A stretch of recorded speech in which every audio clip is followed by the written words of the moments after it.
Shalom. Shalom and welcome. This is Extinction Protocols.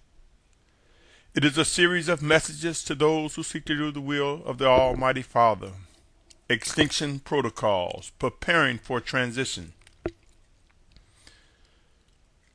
My brothers and sisters, if you look around, you should not be hard-pressed to discover that the world as we know it is dying. That the conditions of this planet are degrading beyond man's return if there was not intervention from the Almighty Father. As I present this message, CO2 levels and methane gases are increasing in our atmosphere, resulting in global warming and extreme climate change. And as a result of these, we see the catalyst for severe weather conditions that are spawning or creating extreme drought across the planet. Drought being where there is no fresh water or fresh water is declining very rapidly. And I have stated before, where there is no fresh water, there will be little to no fruits or vegetables, nuts, grains, etc. Without fruits, grains, and nuts, vegetables, produce, there will not be feed for our livestock. These conditions will result in famine like never before. Man's greed has brought us to a point of extreme neglect and taking for granted the very breath and heartbeat that we receive, the very life, physical and natural life that we receive from the Most High, as well as the spiritual life that is immeasurable, made possible by Yahushua, our Messiah. Let me be very clear, my brothers and sisters. No man can come unto the Father except by the Son, Yahushua. No man can come unto the Father except by Yahushua, our Messiah. There are those of you who are seeking after righteousness and have not been delivered from false pagan names and labels that have been used to hide the true name of the Almighty Father. If you are listening to this message, know this: you will face deliverance. You will be delivered from the lies, the untruth.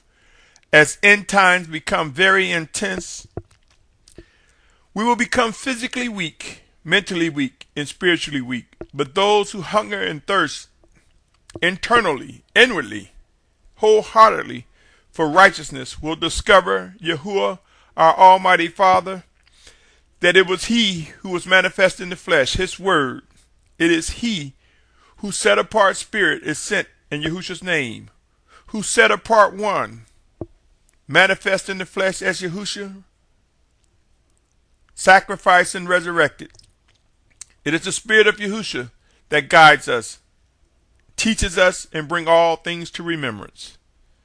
My brothers and sisters, Extinction Protocol is appropriate, for we are approaching the final days of man in these earthen bodies as we know it. Search out the scriptures, and the realities of these words can be confirmed. The true olive trees, representing the true 12 tribes of Yasharal, will emerge and fulfill the covenant promised to Abraham since the days of old. True olive trees, true Yasharal, will be represented and will emerge as an awakening nation. Alongside true Yasharal will be those of a great multitude from every nation, kindreds, and tongue who seek to do the will of the Almighty Father and accept Yahushua as Messiah. Golden lampstands will prove to be akin to the multitude. True olive trees, the 144,000 in multitude. Even though the word multitude is used or a great crowd is used, it will be a remnant compared to the population of the planet. Today is May 22nd, 2014. If you're tuning in for the first time, my name is Symmanayah.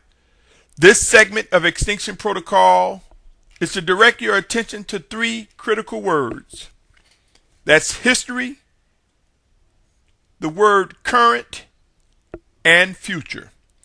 History, current, and future. Allow me to inform you up front that this will be a multi-part segment.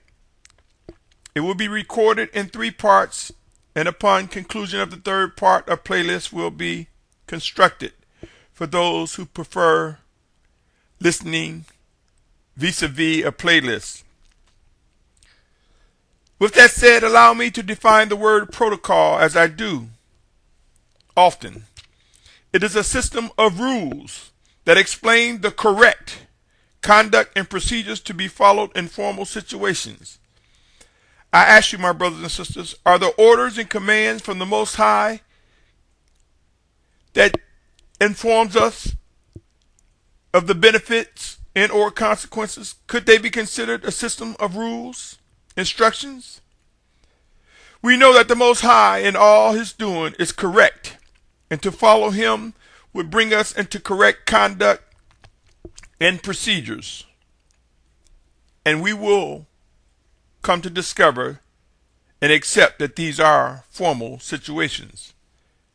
End times are here, and they demand that we begin to pay attention to extinction protocols, or the protocols in preparing for the return of our Messiah. This new series will prove to reflect necessary protocols as they relate to man's, or these earthen vessels, extinction. Yes, it could have been worded as a time of transition, but whether we use transition or extinction, when you look at the definition, they are one and the same. Pray and watch. My brothers and sisters, we use the word signs of the times all too often, but for some apparent reason we have expensed most of our time on history, looking back and discovering who we were, who we are, the nation we truly represent, trying to discover what was the original name and languages, trying to discover the way to honor and guard all commands from the Most High. We focus so much of our time on history. History is a good thing, but history poses many challenges and can make for ease of fellowship when talking to one another about yesteryear. In other words, it's easy to talk about history to some degree, but it also poses its challenges, trying to determine what was righteous and what was unrighteous, what was real, what was unreal, what represent lies and what is true.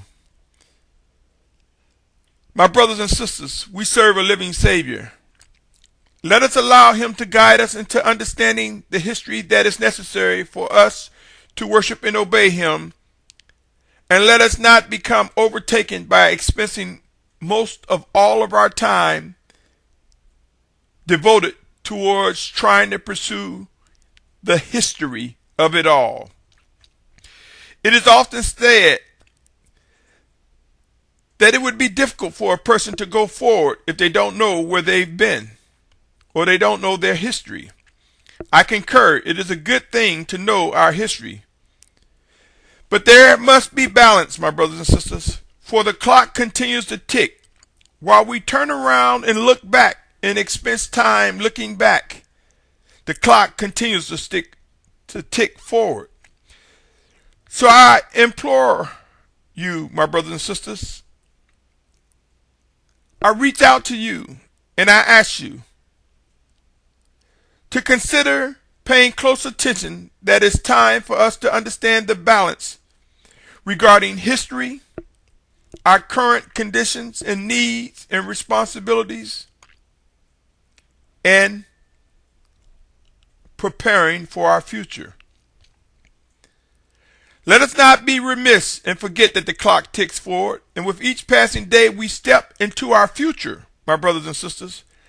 It will be wise during these end times to begin balancing our time by being mindful of our current conditions. What the Spirit of Yahushua is saying to us currently, now, today, this day, as well as give thought to what we must and will be prepared to do regarding our future. Those who believe there will be a final exodus, of which I am among, we must come to grips with the work that is necessary for building a unified group as guided by our living Savior Yahushua. There are those among us who have little expectation of us being brought into unity before the return of our Mashiach, our Messiah. There are those who doubt and think that the task is too great. I do not espouse, nor do I embrace such a premise, such a position. I do not. As I stated often, I am compelled to believe we are being refined for such a purpose as to fulfill what is written regarding the emergence of the 144,000, the true olive trees, 12,000 from each of the tribes, the true tribes of Yasharal, commonly known as Israel. I am compelled to believe we are refined. We are being refined. That includes a multitude, and that we will emerge. A multitude which no man will be able to number, but it will indeed be a remnant compared to the population of over 7.2 billion on this planet. It would be wise to begin paying attention to end times and come to grips where we are in this season. It would be wise to remember scriptures foretell of a time when the days will be shortened. I submit to you, this time has begun. I strongly encourage every listener to consider the conditions of the planet and seek to discern and understand what is indeed unfolding as it is related to the fulfillment of end-time prophecies. While history has its importance, it's time for us to now begin to look at how we manage every moment of our life and be mindful of current responsibilities going forward into our future. Allow me to present the following. Luke 11:35 reads, "See to it, therefore, that the light which is in you is not darkness." John 12:35 reads, "Yahushua therefore said to them, Yet a little while the light is with you. Walk while you have the light, lest darkness overtake you. And he who walks in darkness does not know where he is going." 1 Thessalonians 5:1-6 reads, "Now, brothers, as the times and seasons you do not need to be written to, for you yourself know very well that the day of Yahushua comes as a thief in the night. For when they say peace and safety, then suddenly destruction comes upon them as labor pains upon a pregnant woman, and they shall not escape. But you, brothers, are not in darkness, so that this day should overtake you as a thief. For you are all sons of light and sons of the day. We are not of the night nor of darkness. So then, we should not sleep as others do, but we should watch and be sober." That was 1 Thessalonians 5:1-6. Matthew 24:5-8 reads, For many shall come in my name, saying, I am the Messiah, and they shall lead many astray. He didn't say they might. It says they shall lead many astray. And you should begin to hear of fighting and reports of fighting. See that you are not troubled, for these have to take place, but the end is not yet. For nation shall rise against nation and reign against reign, and there shall be scarcities of food and deadly diseases and earthquakes in places. And all these are the beginning of birth pains. I submit to you, my brothers and sisters, it has begun. It has begun. Luke 21, verse 7-19 reads, "And they asked him, saying, Teacher, but when shall this be? And what is the sign when this is about to take place? And he said, See that you are not led astray, for many shall come in my name, saying, I am, and the time is near. Then do not go after them. But when you hear of fightings and unrest, do not be alarmed, for these have to take place first, but the end is not immediately. Then he said to them, Nation shall rise against nation, reign against reign, and there shall be great earthquakes in various places, and scarcities of food, and deadly diseases, and there shall be horrors and great signs from the heaven. But before all this, they shall lay their hands on you and persecute you, delivering you up to the congregations and prisons, and be brought before sovereigns and rulers for my name's sake.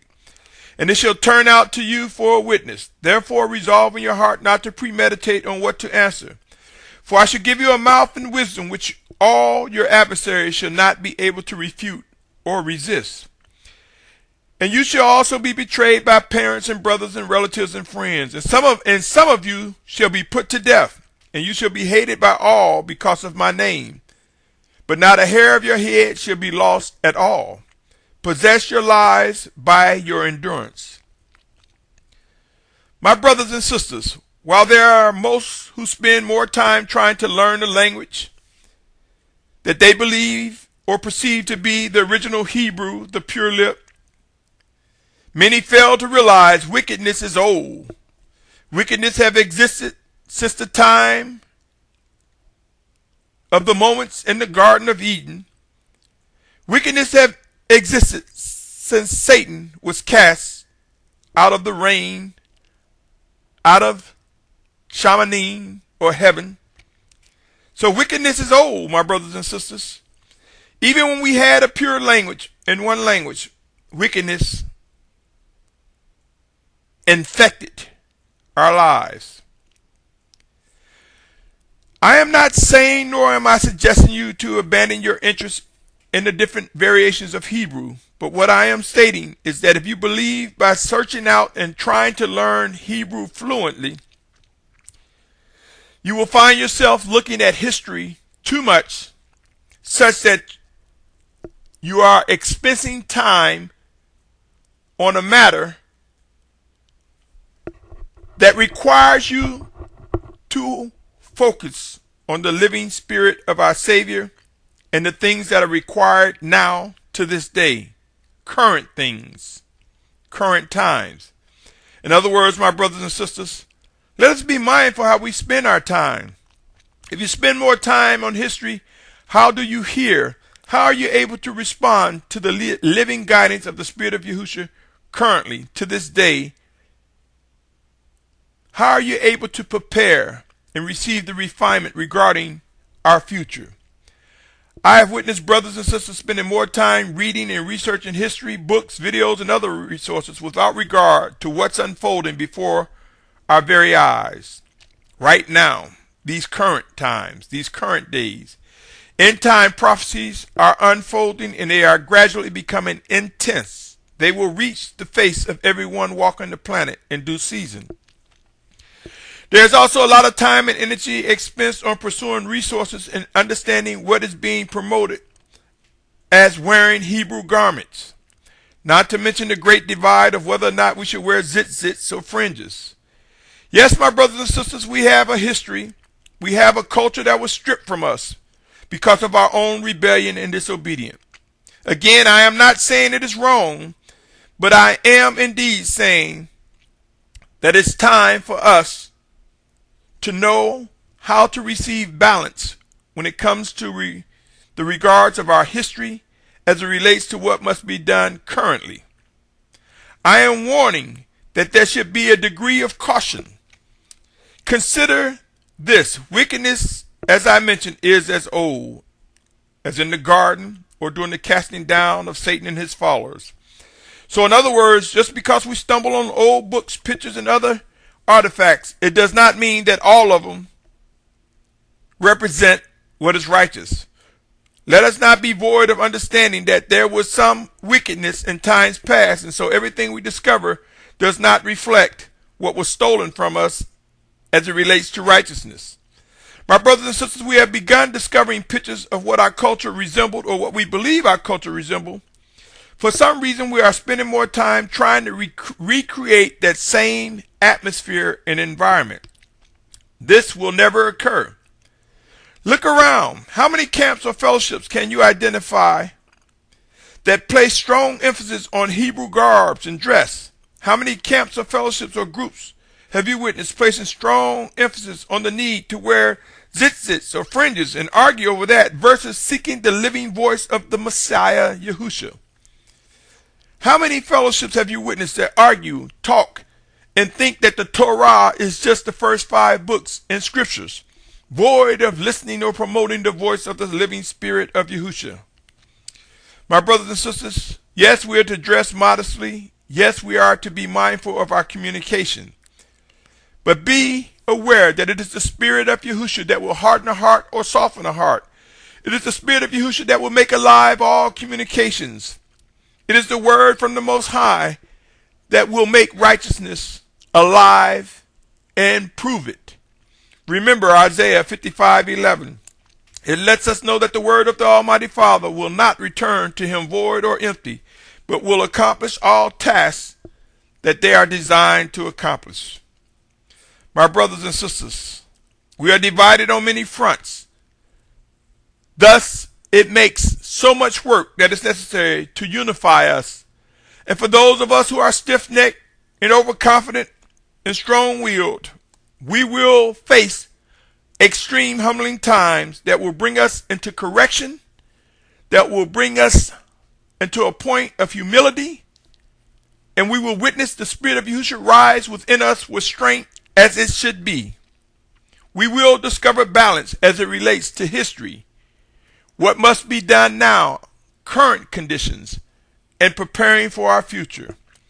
I will stop right here for part 1 of this multi-part segment entitled History, Current, and Future. I invite you to stay tuned as we move on to part 2. Shalom, shalom, shalom.